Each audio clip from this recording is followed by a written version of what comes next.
Okay, so this is the first of two videos to help work you through the cognitive explanations for offender behaviour. Now, the reason why we're splitting it down to two videos is because there are different aspects of this, and it just is going to work better if we split them up a little bit. So, as you can see from the elements that I've put in bold here, we've got to make sure we cover as part of these cognitive explanations the level of moral reasoning theory and Kohlbergs research into level of moral reasoning and how that links with offender behaviour. But we also need to look at cognitive distortions, and there are some specific examples of cognitive distortions that we'll cover within that separate video. So for this first one, we're just going to look at level of moral reasoning theory. And as I say, when you move on to the second one, that's where you'll jump on that second video, which will be centred on cognitive distortions. Okay, so for the first part of this, I'd like you to actually break away from this video and have a look on YouTube at a video that's referred to as Heinz's Dilemma. Now, Heinz's Dilemma is a moral dilemma that Kohlberg used as part of his process of measuring people's levels of morality. And if you just Google Heinz's Dilemma into YouTube, the link that will come up first is an interactive video where you can go through that and you can actually actively make some of the choices that are presented to people as part of Heinz's Dilemma. So what I absolutely suggest now is pause this video, go across to that one, have a little work through that and play with the different options. Don't just do it once, kind of go back through it and see what happens when you click on other options, and then come back to this when you're done, because then we're going to be talking about that, how that fits into this particular theory.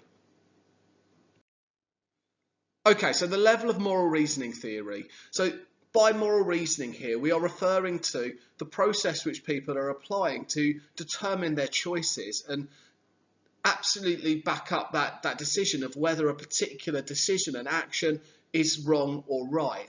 Now, Kohlberg argued that what we have to inform those decisions is our own value systems. And as we become older and as we develop, we start to become more sophisticated with that value system, and we use it to develop more moral decisions in what we do if we're moving up those particular processes. So Kohlberg used people's responses to a number of different moral dilemmas to perceive these variations that occurred and how people would progress through certain stages in developing their value system and therefore their levels of morality. Now, what we'll look at in a moment is the summary of those findings, and what you'll see is a series of different levels. The higher up people were, the more sophisticated their value systems were, and therefore the more sophisticated the reasoning was behind certain decisions. Okay, so let's sort of talk through those, and I think here it'd be useful for you to see how those levels develop. So the first two stages are encompassed within what was referred to as level 1, so the pre-conventional level of morality. Now, quite a good way of looking at this is quite childlike morality. So if we think about what young children tend to use as their the way they inform their decisions, is that the first part of this is primarily acting in a way that avoids punishment. So as long as the behaviour doesn't incur the consequence of punishment, then that individual is going to feel that behaviour is okay. The second part of this is that we then start to develop that another, drive for our behaviour and a checkpoint for our behaviour is whether we're going to gain from them not. So whether we're going to actually achieve personal gain as a result of that process that we've been through. Now, as we move between level 1 to level 2, which is known as conventional morality, we're starting to see some more external, socially driven factors that are determining the value system that we're basing our behaviour on. So stage 3 is sometimes referred to as good boy, good girl orientation. So what we now start to do is follow certain behaviours because we know that they would gain the approval of others and they'd be recognised as being positive, good behaviours by those that are, held in value of us. The other level of this, and the other part of this level 2 conventional morality, is that we start to understand that we have to behave in a certain way because that allows the world to operate and it maintains this sense of social order. So we start to know that just sort of taking things from other people isn't the right thing to do, because if everybody took things, then we would end up in a very uncomfortable world that we wouldn't want to be in. So we start to understand that our role within that is to maintain that order. Okay, the final level here is post-conventional morality, and now we start to show some thinking processes that move just beyond, what's right or wrong in terms of that black and white, is it good, is it bad? And we start to apply some more sophisticated reasoning as to why we might behave in a certain way. So stage 5 here is about the morality of contracts and our individual rights. So we'll obey rules if they're impartial. However, we do now start to question rules that are put in place for us if they do start to infringe upon what we believe is the rights of others, and they start to affect the behaviour of people around us. The final part of level 3, post-conventional morality, is coming back to the individual and actually now the individual having the ability to put about and set their own rules that are based on their personal ethical principles.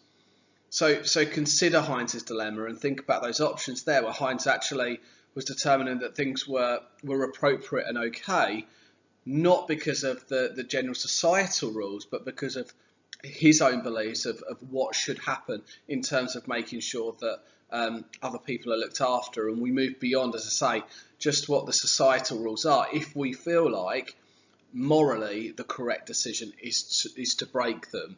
So when we're in this post-conventional morality, you say we're not just accepting the rules in place at face value, we are determining our behaviour based on our own personal set of values. Now the question I always ask at this point is, okay, let's now bring it back to offender behaviour, and what do you think Kohlberg predicted about the likelihood of offender behaviour in relation to these levels? So I want you to kind of in your head have a think about that, what sort of things do we think that the theory is suggesting here? And one of the things you might have said is that the less progressed you are through these levels of morality, the more likely you are to be an offender. And I'd say that's absolutely fine. Yeah, that's going to be accurate in terms of the fact that individuals might be more inclined to engage in criminal behaviour when they're lower down.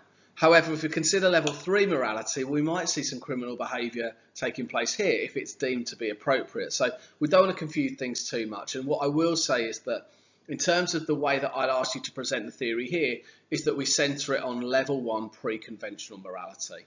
Because what Kohlberg did state was that individuals who offended were stuck at pre-conventional morality and they were unable to develop past that point to be able to obey the societal rules in the first place.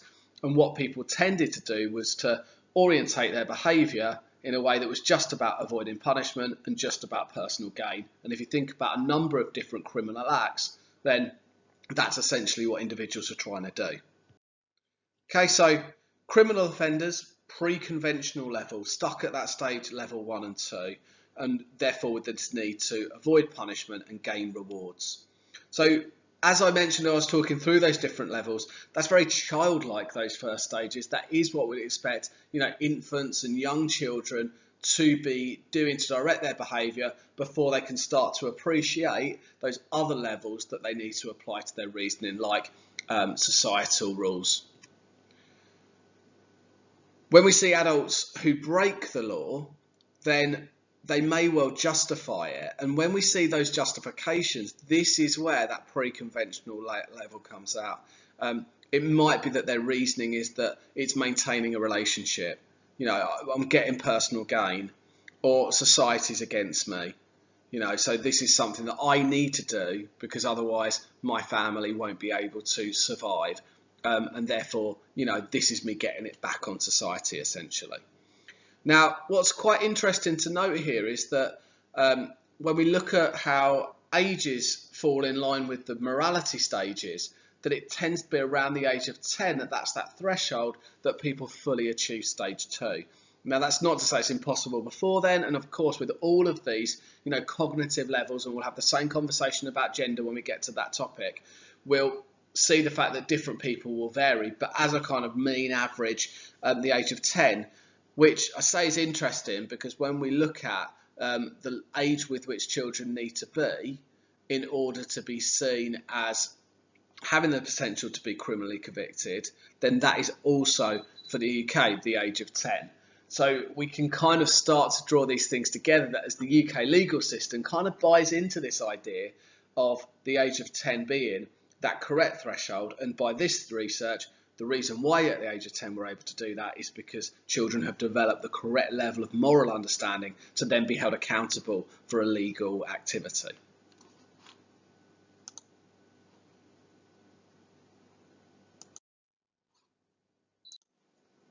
Okay, so let's look at some of the evaluation points that you can apply for Kohlbergs model. And the first thing we'll do is look at some of the research that can be used to support the theory that Kohlberg's proposing here. So Palmer and Hollin looked at a non-delinquent group of 210 female non-offenders, 122 male non-offenders. And they compared them to a delinquent group of 126 convicted offenders. So we've got a fairly classic kind of offender group and a control group in terms of those non-delinquent individuals. Now, in order to be able to measure morals, they use something called the socio-moral reflection measure short form, which is a snappy old title. And I'm going to show you some of the examples of that, so you've just got an opportunity to just get a feel for that. But essentially all you need to know about that is that it's going to be this short form questionnaire that people would use as a self-report written response to be able to do moral reasoning. So it's going to have similar kind of moral driven questions that you saw there at the start in the dilemmas that we talked about earlier. Now, when they looked at the differing responses from that, the group that had been the offenders, the delinquent group, showed less mature moral reasoning than the non-delinquent group. So we see this as a common trend through lots of research in this area, that when we do measure offenders, they do come up as less moral in a range of different ways of measuring that behaviour than individuals who aren't, which would then infer that one of the reasons why individuals are offending is because they haven't developed that more sophisticated level of moral reasoning, which is therefore, you know, quite an important factor as to why they're becoming an offender.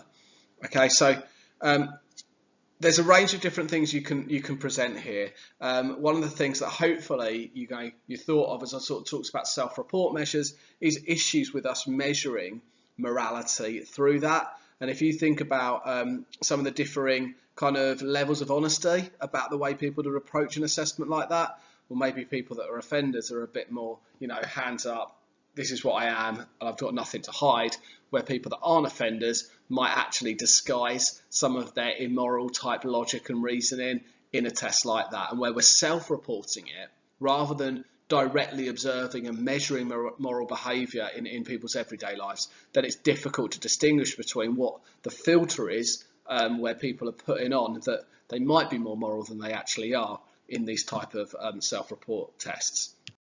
Okay, so like I said there, I'll just sort of pop up some of the different scenarios that are presented in that, and these are the types of things that people would have to have responded to, with obviously the analysis of the responses to these forming that measurement of morality in the Palmer and Hollin's research.